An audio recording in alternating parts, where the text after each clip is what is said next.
You can salvage the day. You can salvage the week, the month, the year, the years.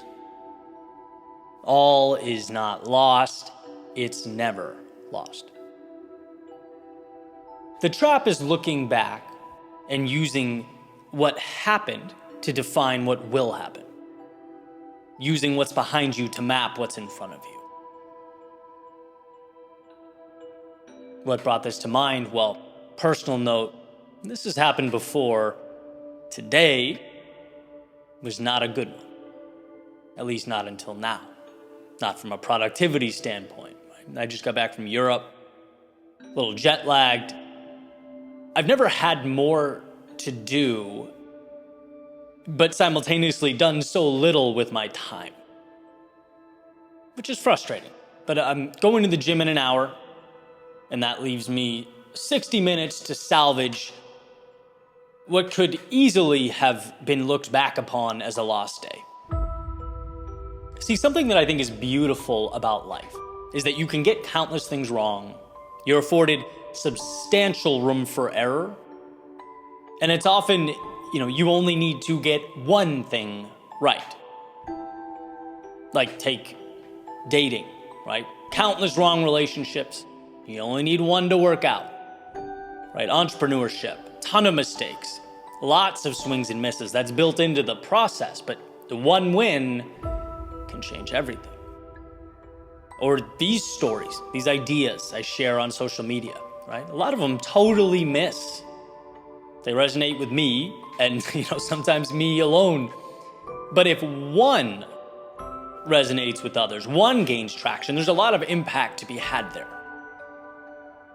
And so I wanted to share this because it's a slightly different angle to what I've talked about before. Of course, this has elements of, you don't feel like it, well, do it anyway, right? David Goggins would have an aneurysm hearing that I even contemplated not writing today. But here's the thing. It's very easy to group a period of time together and call it a loss. It didn't happen today, it might tomorrow, right? It's easy to look back on what you were and use it to build walls around yourself, to say it's what you are now, when in reality, there is still value to be squeezed out. Just because what existed before now was antithetical to everything you wanted it to be, well, that doesn't mean there's no win buried in there. It doesn't mean between 4:45 and 5:45 here today, I can't share something that's important to me that might help other people identify and dive into something that's important to them, right? All is not lost if time remains. It's a message that, sure, it might be psychologically easier to walk away from the day because the first half wasn't good, but that's not the move. There contains somewhere in there the seed that will grow, or at least begin the process of growing what you need. Jim Quick, he recently said, some days all you have is 40%. And on those days, giving 40% is 100%. Maybe seeing that subconsciously saved my day today. I don't know, but it's very easy to check out when the past was not what you wanted it to be. Instead of thinking, but one right move right now changes everything, changes the momentum, alters the personal identity. You're always one move, one decision away from reigniting momentum. A quote unquote bad day can be completely mitigated with one incredible decision or action. So let's pull this up a level. Where does it bring us? It brings us to those moments we're sitting in bed, wishing things were a little different. Went a little differently, or looking in the mirror disappointed in the day, and instead of letting it define the story in totality, remembering that there's something there, maybe just one thing, one action, one decision, one move you can take to salvage what remains. There's some value you can find that will reposition your outlook on what has occurred. There is no loss here, only the win that hasn't happened yet.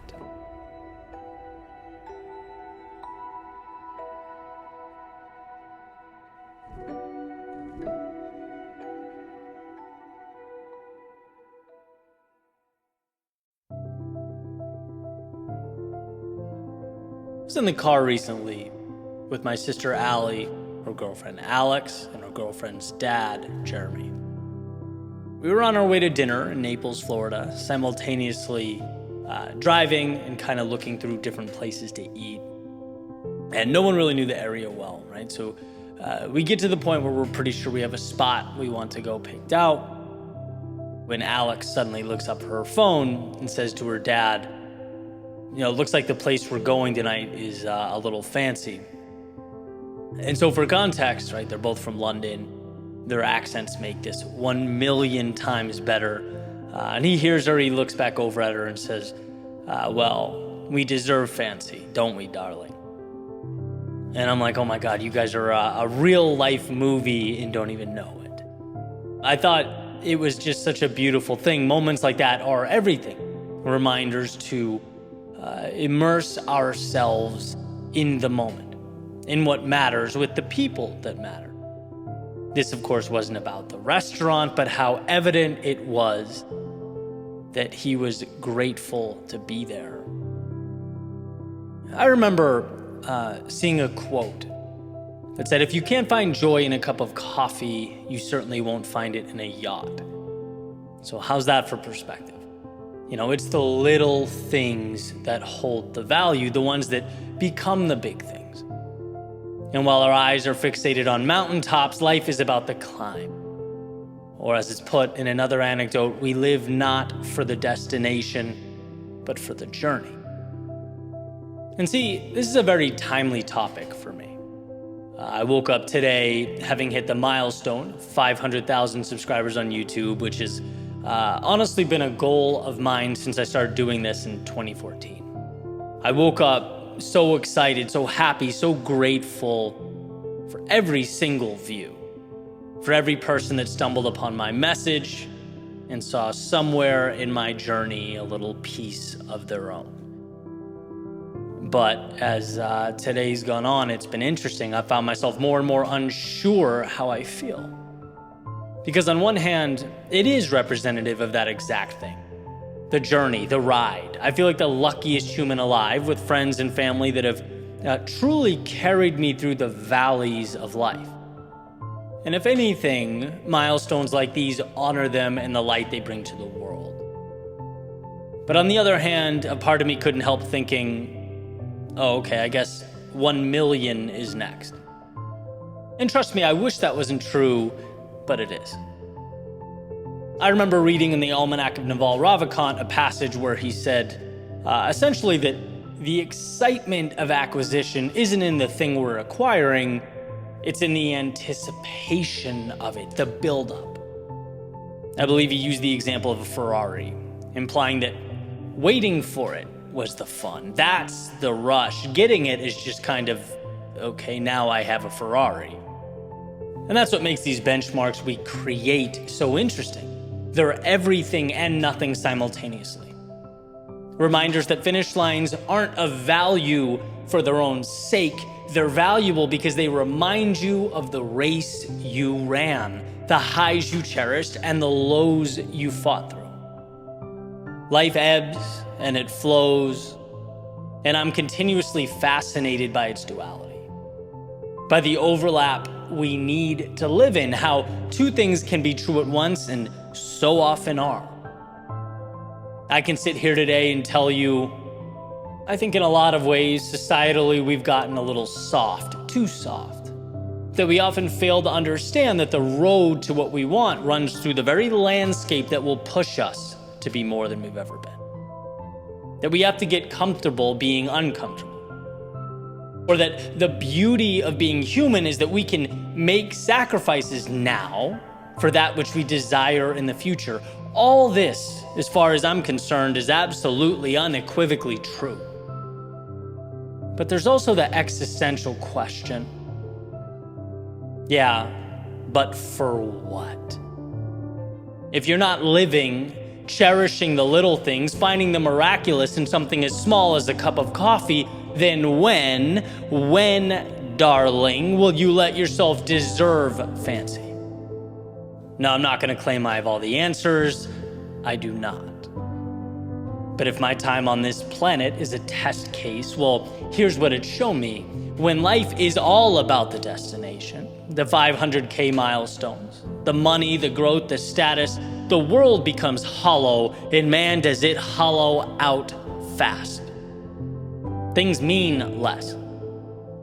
And while sure, they're often a valuable direction to point the compass, they are not life.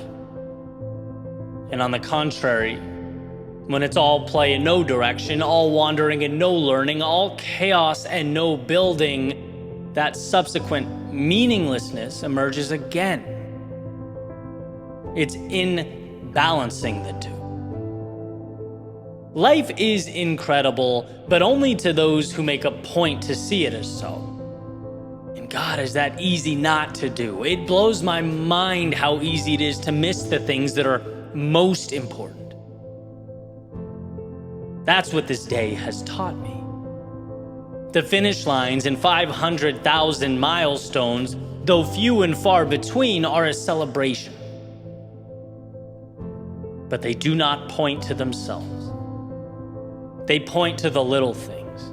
They point to the people. They point to the times you were walking through hell and kept walking. They point to the sunrises, sunsets, and times you sat back and thought, wow, am I lucky?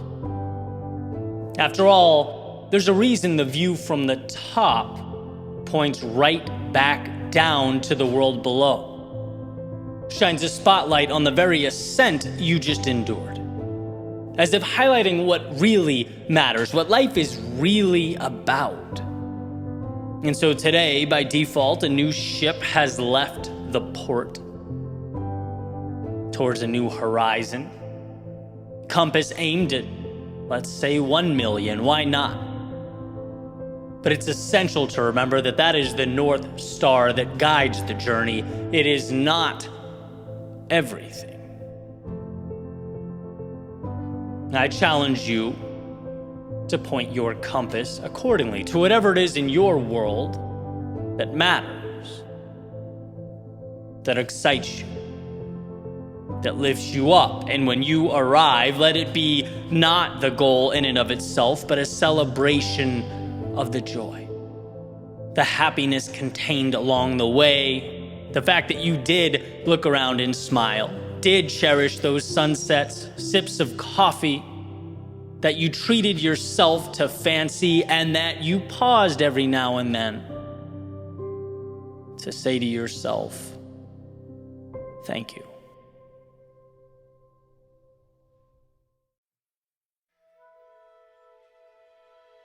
One of my favorite anecdotes or mantras is work hard in silence, let success be your noise. That idea, in my mind, is perfection. Let your growth, your evolution, and yes, ultimately your accolades do the speaking for you. This always hit home for me for two reasons. One, because things of value come with a hefty price tag. We know this. Excellence requires sacrifice. It is, in many ways, both a daunting and worthwhile pursuit. And two, well, because we often conflate flailing around with progress. In fact, some of my favorite books, whether it be Deep Work by Cal Newport, Relentless by Tim Grover, The Obstacle is the Way by Ryan Holiday, part of what captivates me with these is the emphasis on what we are willing to do in silence, behind the scenes. That's where true meaning and value materializes. It's also where it's most difficult to commit and continue forward, because in silence, there is no audience clapping for you. There is no validation. When you're building and reading and improving, when you're at the gym or on those calls, establishing that foundation, putting in the hours, it's easy to look around and have doubts. Right? Our brains go, I did the work, where's the reward? I sacrificed, so where's the payout? It's not intuitive to understand that, hey, it's not visible yet. One of my favorite metaphors, the lily pad pond, in which there is a pond with lily pads doubling in size every day, and on day 30, the pond is completely covered with them. So what day was the pond half covered? And if we're thinking quickly, we might be inclined to say, well, half of 30 is 15, so it was half covered on day 15. But that's wrong, because if they're doubling every day, that pond wasn't half covered until day 29, and only a quarter covered on day 28. Meaning every day before then, the change was so small that perhaps it wasn't even visible to the naked eye. So small that to onlookers, the prospect of it one day being covered might have seemed far-fetched. But what was at work was the necessary change to set the stage, to start what would ultimately become the exponential growth that is noticeable, impactful. Now, of course, lily pads are not human, but little thought experiment, let's say they had been. I'd like to believe that talking about their growth, their plans, right, them screaming about how great they are and what they will someday be would not have helped them grow faster. In fact, it might have potentially even distracted the necessary evolution. The growth was not them versus the world, it was them versus them. And that's the idea, right? It's okay to work on you, to make a deal, sign a contract with yourself that you are doing something now that only you understand, that won't be visible until a later date. Let success be your noise, because there's often zero correlation between the loudest person and the one making the greatest impact. Let success be your noise, because you can't fake competency. Let success be your noise, because leaders don't need to proclaim they lead, and winners don't need to prove they've won, and virtuous people don't advertise their virtue. It's in the doing. That's where we pay the price, the steep price. I've always said the last 10 years for me, the hardest part wasn't failing. It was not when things didn't go as planned. The hardest part was simply not knowing. It was the whisper that, hey, all this could be for naught. That I'm wasting my time. That the whole idea is a car without wheels. And that's what hurt. But if I could go back in time, talk to my younger self, I would say, all this, all of it, the ups, downs, highs, lows, it's making you who you need to be. And if something doesn't work or go as you planned it originally, relax. You learn, you adjust, and you move forward. That's how the doubling of lily pads, right, using the same metaphor, occurs. You're learning, you're growing, and that's a you thing. I talked a few weeks ago now about the difference between a fee and a fine, as discussed in The Psychology of Money by Morgan Housel. The weight of not knowing, it isn't a fine, it's not a penalty, it's the fee. It's the cost to get into the show, the ticket to something greater. But you have to walk through that door. Again, it's a decision, it's personal, it's a commitment. It's nothing that screaming and seeking attention brings. You have to trust yourself, believe in yourself, right? Your effort is doubling in size. It's compounding exponentially, and you don't need to convince others. You need to stay consistent and build yourself up until the world has to notice. Trust the mission you're on. As long as you're, one, moving forward, and two, learning and adjusting, you are destined for something greater. By committing, you have stacked the deck. By believing in yourself, you have rigged the game. It's about hearing and believing that voice that says, there's more in store for those who take it. And you are capable of that. That's the decision that will ultimately ring so loud, it will echo through time.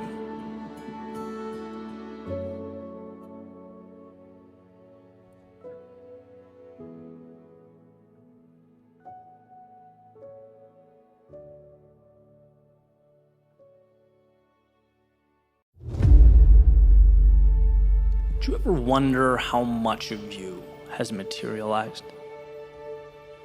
Like if what F. Scott Fitzgerald says is true and our lives are defined by opportunity, even the ones we miss, then how much remains in the ether? And I don't think it's about playing a game of what if. That would be endless. It would be self-defeating. No one's perfect. I don't even really think it's about making a right turn instead of a left. Because as long as you're moving, and moving with conviction, life ultimately brings you where you need to be. But more, my concern is the steps never brought to pavement. My ideas unhatched, my opportunities I either knowingly or unknowingly left on the shelf. Because it didn't seem real enough.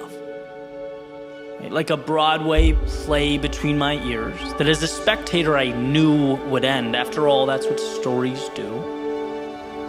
How much of ourselves have we cast aside as simply the things we don't say out loud? At first, it's infinite. We've yet to be taught to limit because limits aren't things, they're ideas, and ideas must be adopted. That's why they say some of life's best things were done by people too ignorant to know they were impossible, too naive of the notion that they couldn't say them out loud. Then it's comparison. They have what I want, but it was meant for them and not me. How delusional to think I could have it. How crazy to think that life has yet to be written, and I am an author. My date is with normalcy in the box where I keep those things we don't say out loud, and then we look around and we see highlight reels, we see awards and vacations and smiles, but we don't stop to think maybe they're just like me. Maybe they're people who struggle and question themselves and doubt the road ahead. No, it must be the paths diverged. They took happiness and I took those things we don't say out loud. And then there's everyday life when things don't go as planned, when the world presents curveballs and you haven't learned to hit off speed, so you feel small and you feel inadequate and ill-equipped, and you could reach out, but that's not cool, that's not right. That's something that you don't say out loud, but we keep it in, like all in, and eventually it becomes the if-onlys and I wish I hads. It's the quiet envy gazing longingly towards those who just cared less, who realize maybe life's not as serious as we make it out to be, who turn thoughts to things not by burying but by embodying them, and maybe that's the trick. To unlock the gate, keeping your perceived reality from the possibility of a new one, the one you could create if only you promoted your fleeting thoughts to forward progress. See, dreams can fail to come to fruition in two places, in your head and outside of it. But at least outside it has a chance.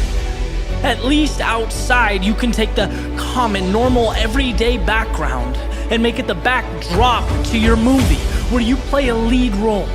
But it must be accepted and acknowledged, not thought of or even whispered, but screamed, so that the details and the trivialities that exist now work for you. That's right, they are now yours. Not because you thought about it, but because you reached out a hand and you took.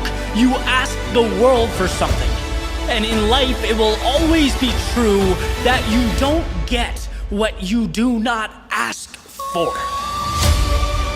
So when you find yourself staring up a wall comprised of self-defeating narratives and manufactured limits, be ignorant, be irrational, be the reason your dreams have a chance. And when you look around and you see more and wonder why you don't have it, know that you can. You're allowed to. If you sacrifice, you will, but you must believe you are worthy of it. Not in the back of your head where you keep your locker combo and movie quotes, but in reality, where words bounce off lips. And when you feel like life is treating you unfairly, like they're happier or have it better, know that life is peaks and valleys, not just for you, but for everyone. And how you internalize that and carry on makes the difference. And when you feel lost or stuck, you are not hopeless, but in progress. Being broken down so that you can be reconstructed, stronger, better. Victory is not in hiding those struggles, but accepting them as the difference, as the reason you created the miraculous.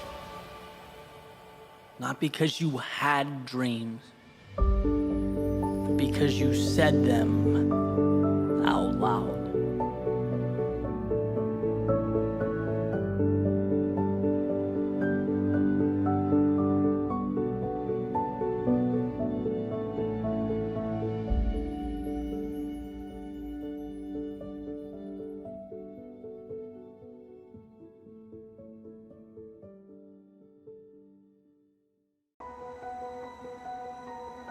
When you look at erosion, right, like, say, dunes on a beach, what you see is something giving itself away little by little, deteriorating. Sure, there will be events that expedite the process, but generally speaking, it's lost a little bit at a time, day by day, right in front of our eyes. Until the time comes when we realize that what we have is no longer recognizable. It's sort of redefined. And I think in a lot of ways, we find ourselves in a similar situation. The concessions we allow every day slowly redefine who we are. And it doesn't seem like much. That's the thing, it never does. Quietly detaching from what you believe, taking on an identity that doesn't quite align with who you are, doing things, being places that causes something in your gut to protest, toning down the color in your life so that you blend in. Right? These are not epic, monumental decisions. It's the drawn-out erosion of what makes you who you are. It's the chipping away of what makes you spectacular. See, the idea that now isn't permanent, so I'll just suck it up now. What's the big deal? I'll just settle for now. Let me tell you, if that's your rationale, you're forgetting how easily tomorrow becomes never and now becomes forever. We operate under an illusion that things will become easier, that change will be less strenuous down the road. We'll make things right, get back on track, be happy then. But the harsh reality is that things don't get easier than they are at the present moment. It's quite the opposite. And to disregard or ignore this is to let yourself wither away at the hands of procrastination. If you're planning to wait for that, get comfortable. And see, conceding day in and day out, it alters your understanding of who you are and what you're capable of. Our actions reinforce our beliefs. Imagine a straight line, a simple straight line drawn on a piece of paper, right? You're in the middle. And on one end is who you are, in your heart, in your soul, and on the other end is everything you're not. Every time you sacrifice your principle, your beliefs, every time you say, that's not me, but fine, that's not where I want to be, but okay, it's only temporary, you take a little step toward what you're not.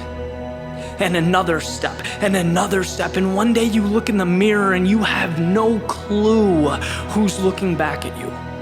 Because you've conceded one small decision at a time, you've given away your sense of purpose. Sure, the situation is difficult, but the best things in life are the things that are not easy. You have to fight for those things. You have to stand up in the face of struggle, adversity, the narrative that others want to write for you. We stay within guidelines because we think the outside is scary. No, what's inside is scary. What's outside is what you need. And when you stop banking on the anticipated miracles of tomorrow and manage the reality of today, you succeed. It's life's greatest test. Are you brave enough to be you? Are you strong enough to fight back when you're tempted to hide, to blend in?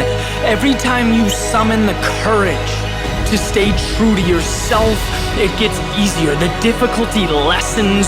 You become free of the mental chains you've placed around your ankles. There are certain things in life worthy of compromise. But your identity, your journey, what makes you feel alive, that is sacred ground. That is worth defending until your last breath. No one can take that because it's yours. And when you look back on your life and the amazing people in it, a life lived fully, will always supersede marching through your days wearing a mask and following someone else's agenda. It's your life. It's your gift. Live it.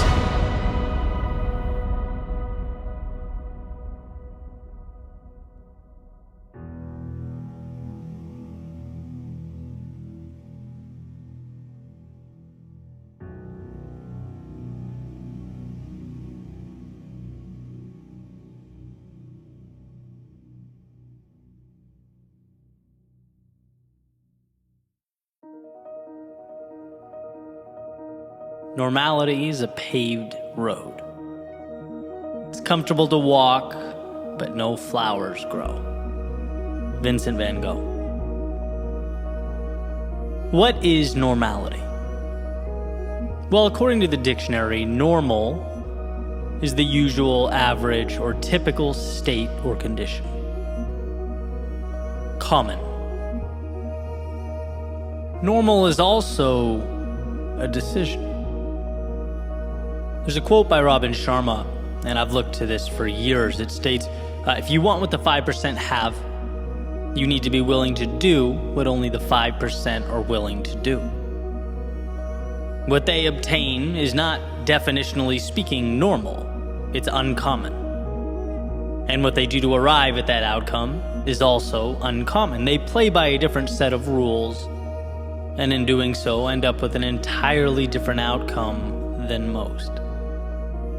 To put it simply, we arrive at normal when our effort level is normal. You put in normal hours or give average effort at work, most likely your results, career progress, compensation will be normal.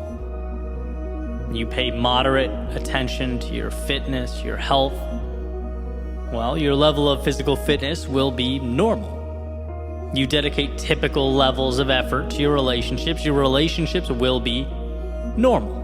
Not terrible, but not remarkable. Right? And I'm sure you get the idea here, the pattern. Generally, over time, what we get starts to reflect what we gave. And here's where the self-assessment comes in, the awareness. You have to ask yourself, in pursuit of something greater, whether your actions are aligning with your goals and objectives. There's nothing so futile as telling yourself you're going to achieve miraculous, larger-than-life outcomes, and then putting in average, typical, normal effort. If normal goes in, normal comes out. And as I was thinking about this recently, as it pertains to my life, I had a little epiphany. Right? So fitness is a big area of focus for me. I run or do some type of strength training 6 days a week. As far as I can tell, that level of effort is beyond normal, right? I go above and beyond in that area of my life. But even though I'm aligned on my mission to be the 5% there, I realized there was a gap. I realized my diet was very normal, completely unextraordinary. It's just easy to convince yourself to eat whatever you want after a really long run, right? Why not pizza? After all, it's the normal thing to do. But I had to remind myself that what I wanted in that area of my life, holistically, is not normal. Therefore, the inputs cannot be normal. It was time to start standing up to those things that are very easy to say yes to rationalize. And that's the idea here. I pick my 5% categories where I truly want to excel and make sure there is nothing normal about their development. You want top tier results, you have to give top tier effort. Make the sacrifices, map out the path. I've come to see this differently over the years. It's not an indictment against you as a person for choosing normal, but know that it is indicative of a choice. And the output eventually comes to align with the input. All the actions or lack thereof stack up to resemble something. And it's up to you to decide what that is. And so the next question perhaps somewhat of an obvious one, is when it comes to the things that matter most to you, why stay confined to normal? It's the above and beyond, the peak experiences, the times we overcame, fought and won, took the risk and came out on top. That's when we are at our best. That's when we get the most from life. So is normal the end of the world? No. It's just that abnormal is the beginning of one.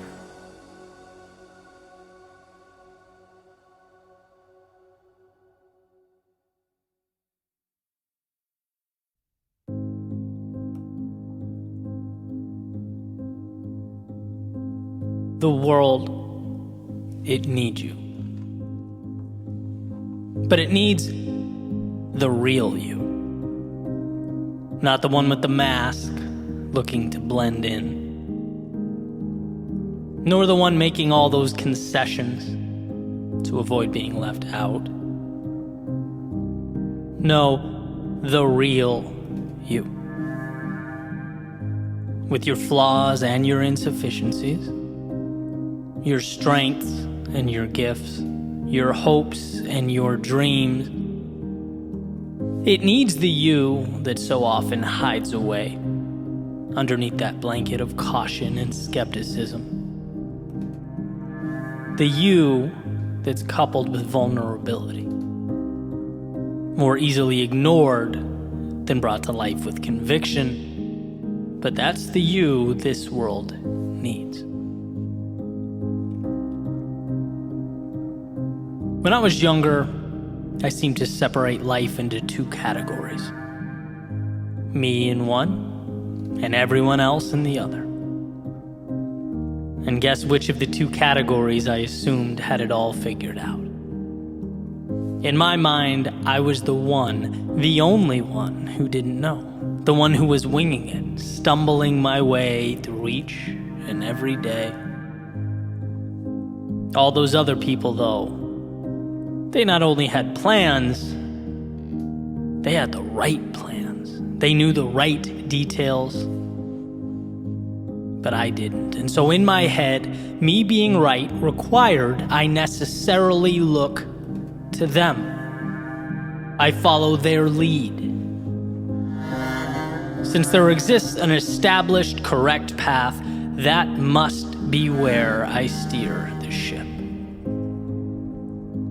But then some time passes. You grow older, maybe pick up a little wisdom along the way, and you realize that no one really knows what they're doing.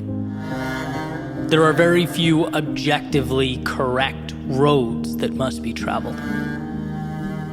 Life is not a paint by number, it's a blank canvas.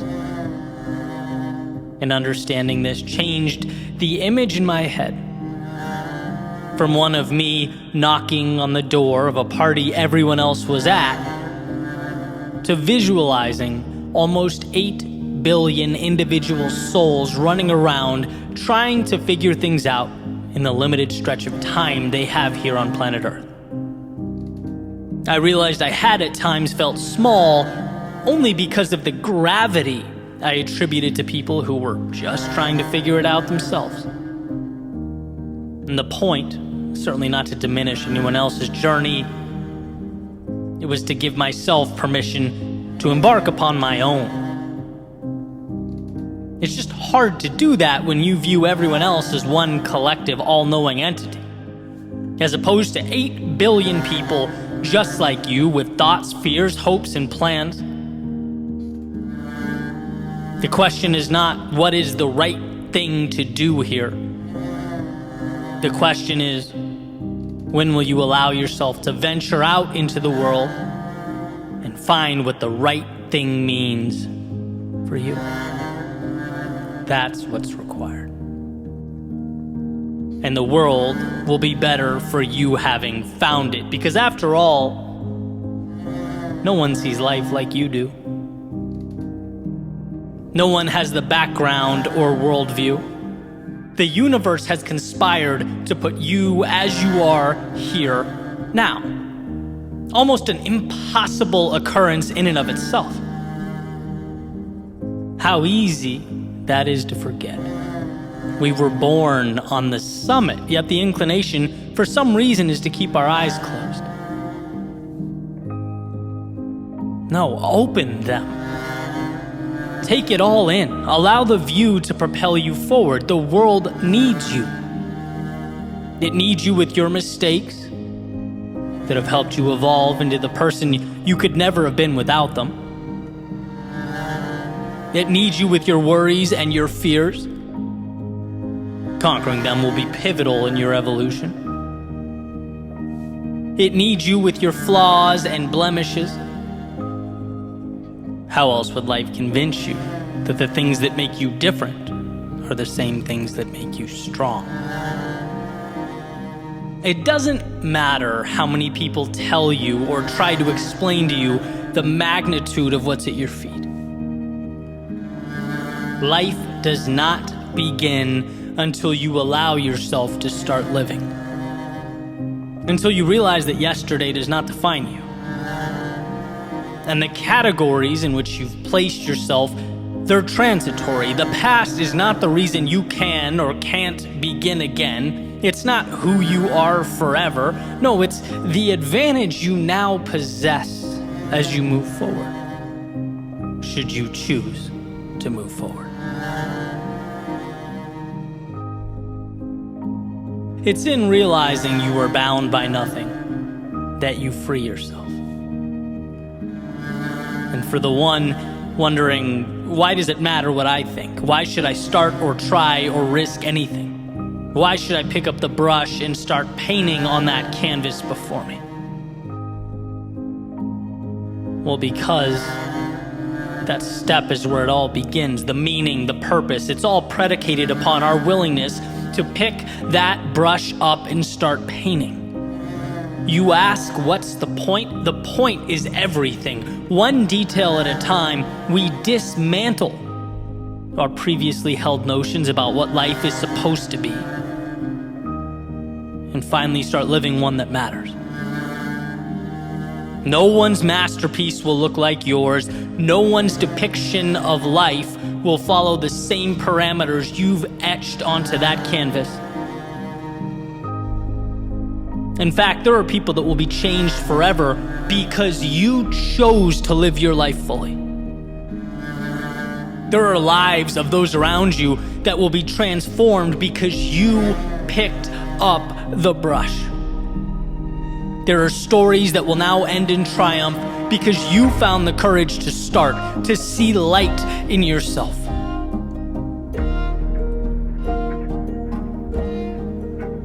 You being fulfilled and the world being better off, they're not two different things. When you live a life true to yourself, when you let go of the have-tos and step into the get-tos, the world experiences the luxury of the beauty that comes next. When you fill your cup up first, you're able to then replenish those around you. That's not nothing. So who are you? Beneath the characterizations, beneath the roles you've taken on, beneath what you feel you're supposed to be, all that. Who are you, and will you give life to that person? Will you be that courageous? After all, that's what life is. It's not a game of right and wrong so much as it's a game of courage. The ones willing to take the leap end up worlds away from where they began. So my ask of you is that you begin tearing down those walls created in your head. The ones that accumulated over days and months and years. The ones that box you in or keep you out, that suggest you are anything other than that 1 in 400 trillion miracle, ready to embark upon the ride of a lifetime. And sure, it means shedding the comfort of obscurity, the safety of projection. Looking yourself in the mirror and saying, I am worth it, and there's more out there, means without question you are taking off the training wheels, dancing with vulnerability. But it also means when that time comes, you look back on how you lived your days, you can say, I truly lived. You can say that the world needed me, and I had the courage to heed its call.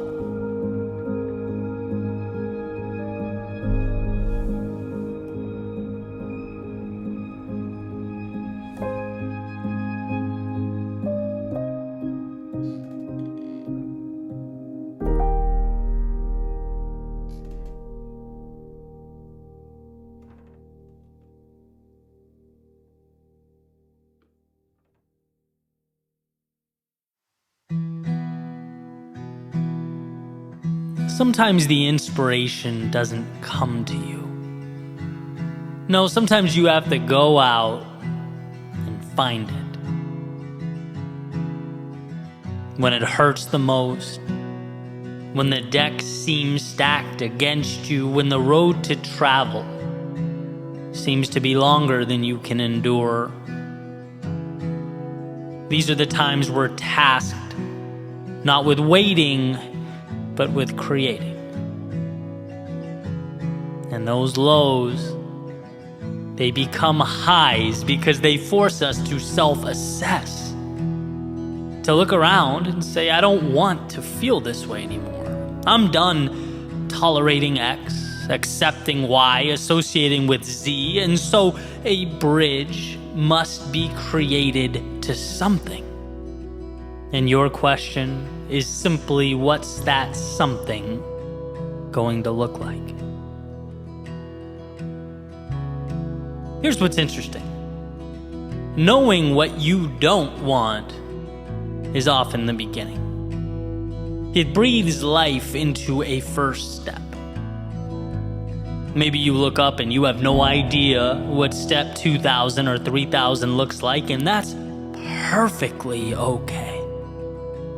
You don't need to know exactly where you're headed, exactly what the top of the mountain will look like. What took me forever to figure out is knowing that here isn't right for you, wherever here is enough. Because it is the beginning, the engine that makes it all work. You don't owe explanations, apologies aren't required of you. All you needed was that feeling in your stomach that more is out there, and perhaps you've been depriving yourself of it for a tad too long. You just need to leave scarcity behind and train your eyes to find the abundance you exist within. The other day I saw a quick interview Tiger Woods was giving. And I'm not really a big golf guy, but when the greats talk, I listen. And those who have been following him know that he's had kind of a rocky past, right? A very public, family situation to injuries, surgeries, a recent car accident. And you can only want someone like that to rise from the ashes, right? I feel like everyone's rooting for him to rediscover the dominance he once possessed. And basically in this interview, the interviewer's asking him about day one of the Masters, where Tiger played well enough to make the cut. He survived day one and was about to continue the tournament into the weekend, but it certainly wasn't the best golf he's ever played. And so upon reflecting on it, he says, and I'm paraphrasing, things aren't the way I'd like them to feel, but I've given myself a chance. And I love the way that sounded, right? Not just because it came from a man who's been metaphorically battling uphill for what feels like some time now, but because it's how we all reemerge from our adversity. It doesn't matter what happened yesterday. Your past, all of it, the ups and downs, the bumps and bruises, they've all brought you here. And if life is one giant tournament, you've made the cut. You get to play in your Masters. Tomorrow is coming. And it brings with it the chance to right the ship, to discover the undiscovered, to find yourself again. By showing up today, you've given yourself a chance, and that is the most powerful thing one can possess, a chance. I think too often we look at what we don't have. We spend our time focusing on the holes, the blank spaces, the gaps, instead of looking at the opportunity we've created to pivot wherever we deem necessary. The flexibility is the asset, but only valuable when we recognize and utilize it. And yeah, that can feel like a tall order when we are not at our best. When we're operating at a level that, let's say, is less than ideal. It's easy to see all the problems we're going through as supporting evidence that the world is bigger than us, that we are outmatched by life. But really, all these things that have come together to create our current state, they're nothing more than life providing you a chance, an opportunity to turn the page. I'm a tiger, those lows, those setbacks, and perhaps even the personal anguish one would assume would accompany those things. They've given him the gift of now. And he recognizes that.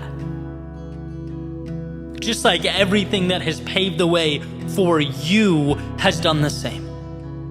It's created the conditions from which you can now grow, further evolve.